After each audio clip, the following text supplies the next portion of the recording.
Olá, turma, tudo bem? Sou o professor Rodrigo Guedes. Estamos aqui no Já Passei Educação, conversando com vocês sobre livros da bibliografia na área da educação.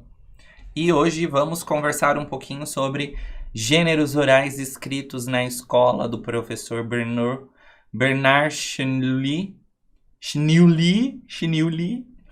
e Joaquim Dolls, né, e outros professores, para falar aí sobre leitura, escrita e tantas outras questões que eles trazem no livro Gêneros Orais Escritos na Escola. Esse vídeo eu dividi em 3 partes. A primeira parte a gente vai conversar sobre os conceitos teóricos e as outras 2 eu coletei no próprio livro do professor Dolls e Schneuli quadros e tabelas que eles dão alguns nortes de como pensar aí as sequências didáticas em torno da discussão dos gêneros orais escritos, tá? Então, bora lá. Este aqui é o livro dos 2 professores de 2004.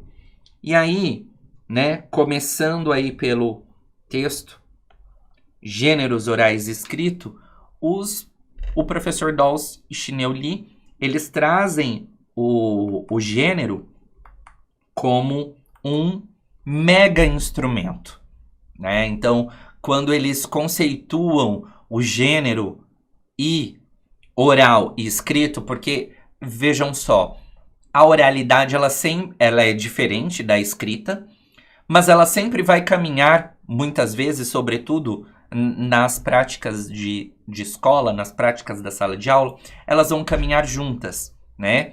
Então, o gênero oral e o escrito, eles são instrumentos. Instrumento do quê? Instrumento no processo de ensino e aprendizagem, instrumento de aprendizagem, instrumento de ensino. Então, tudo que está em torno da linguagem, da escuta, da fala, da escrita, do entendimento oral e escrito, é considerado pelos autores esse mega instrumento, que potencializa diversas situações comunicativas, enunciativas, discursivas dentro do espaço escolar, dentro da sala de aula.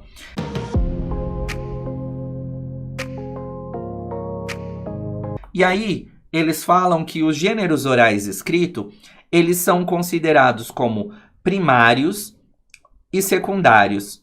E os primários são aqueles do contexto de comunicação verbal.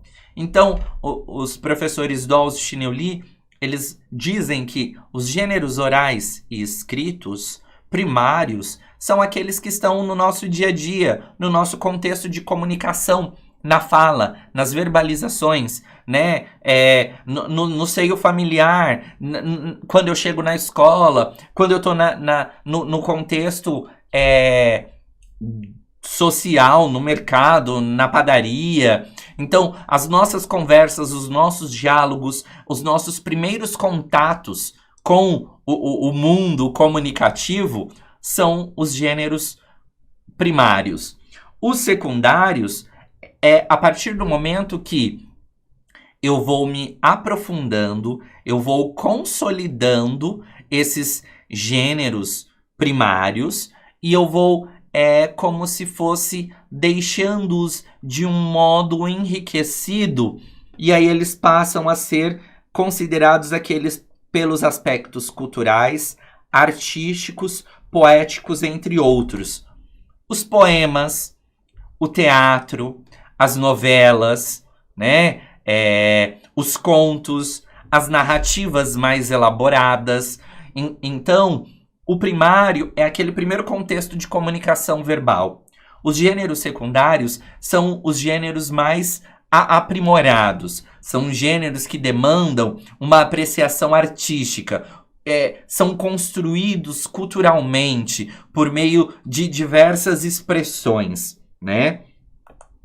Os gêneros são considerados objetos de ensino. Então, quando eu estou falando que eles são objetos de ensino, eu quero dizer que na escola, vou dar um exemplo.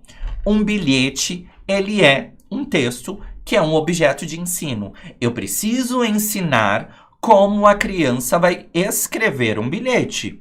Qual é a estrutura de um bilhete? Qual é a situação de comunicação que o bilhete traz? Em quais momentos o bilhete ele difere da carta, da música, da poesia? E eu preciso ter um significado para a construção desse bilhete. Os professores do Austin Neuli, eles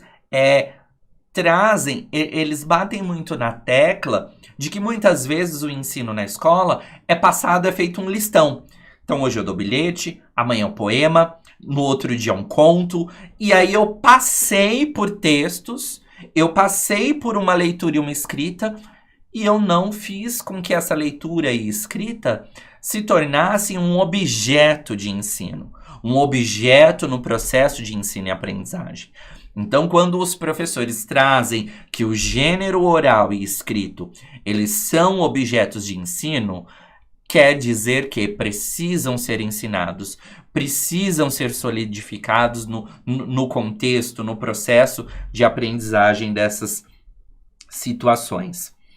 O professor traz que tudo isso, que os gêneros, como gêneros primários, secundários, eles são objetos de ensino solidificados nas práticas de linguagem.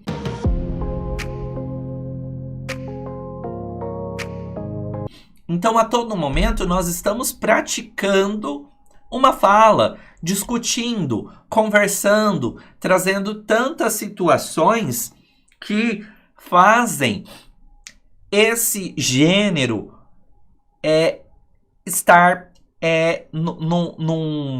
ser colocado numa posição da língua falada mesmo, na discussão.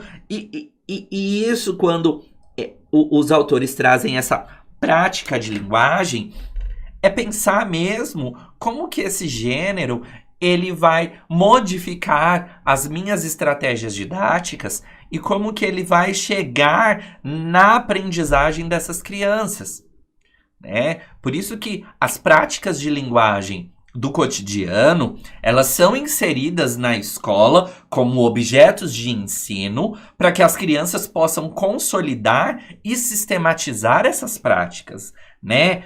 Ampliando aí o repertório que elas têm. Os professores também vêm falar sobre a sequência didática.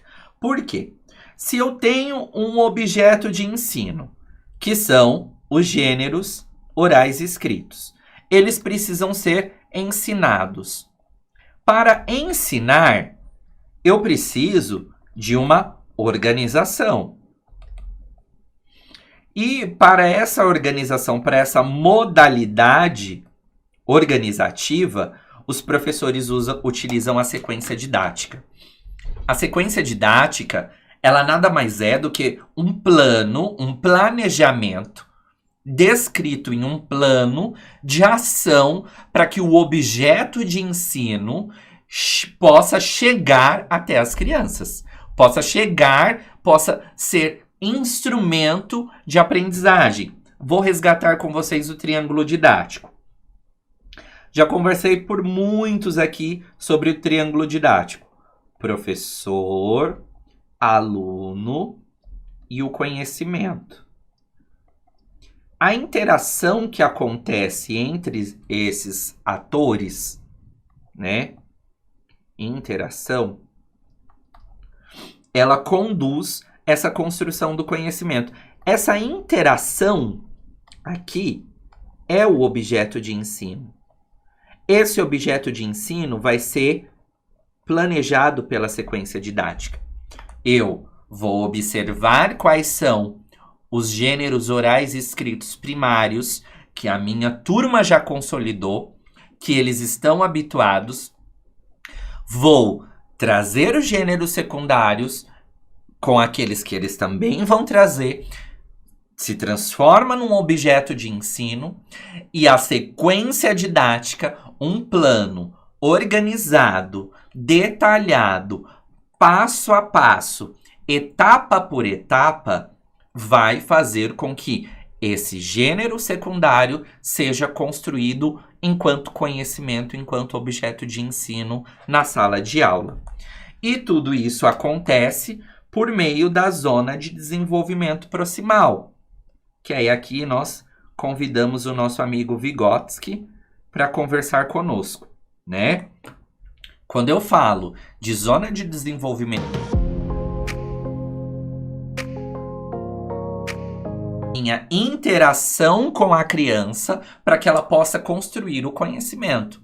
Quando eu me aproximo, proximal, de estar próximo, tanto o sujeito professor quanto o sujeito criança, estarmos próximos, mas também próximos do conhecimento, que é o objeto de ensino. Quando nós estamos próximos, num processo interacional, estamos construindo o conhecimento.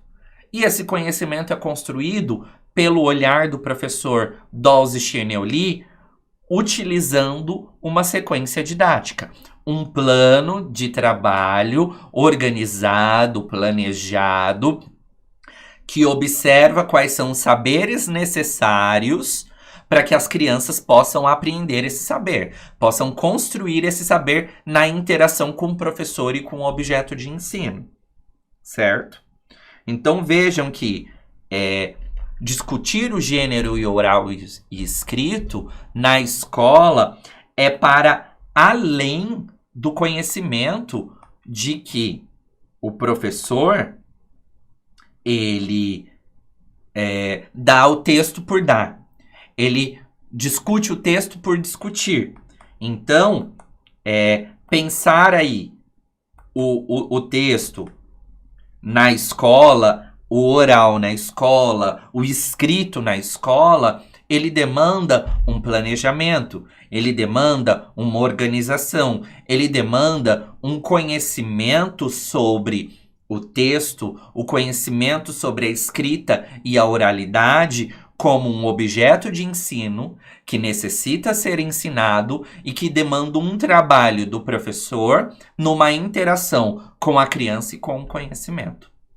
Até breve, turma, no próximo vídeo.